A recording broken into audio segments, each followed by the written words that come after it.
അല്ല, മീൻസ് എന്തിനാ നമ്മൾ എപ്പോഴും ഇങ്ങനെ താഴോട്ട് നോക്കണത്? മുകളിലോട്ട് പോകുന്നവരെ നോക്കുന്നതല്ലേ നല്ലത്?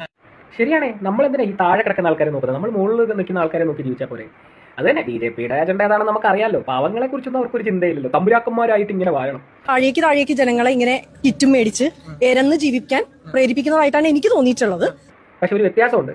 എരുന്ന് തിന്നുന്നൊരു കാലഘട്ടം പാവങ്ങൾക്കുണ്ടായിരുന്നു. അതിൽ നിന്നും അവരെ ജീവിക്കാനും ജീവിച്ച് വിജയിക്കാനും അവരുടെ അവകാശങ്ങൾ ചോദിച്ചു വാങ്ങിക്കാനും അവരെ പഠിപ്പിച്ച ഒരു പാർട്ടിയാണ് കമ്മ്യൂണിസ്റ്റ് പാർട്ടി എന്ന് പറയുന്നത്. അപ്പോൾ അത് ചേച്ചിക്ക് അറിയത്തില്ലെങ്കിൽ ഓക്കെ. പിന്നെ നമ്മൾ ഈ പറയുന്നതിൻ്റെ കൂട്ട് പാവങ്ങളും ഉണ്ട്. ചേച്ചിയുടെ കൂട്ട് ഹൈ ക്ലാസ് ആൾക്കാർ മാത്രമല്ല കേരളത്തിലുള്ളത്, പാവങ്ങളും ഉണ്ട്. BJP അങ്ങനെയല്ല, കുറെ ഓപ്ഷൻസ് കൊടുക്കും.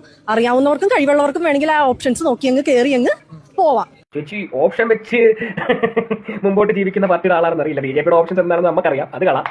ചേച്ചി കേരളത്തിൽ നിന്ന് BJP-യുടെ നല്ലത് പറയാൻ ആർക്കും പറ്റും.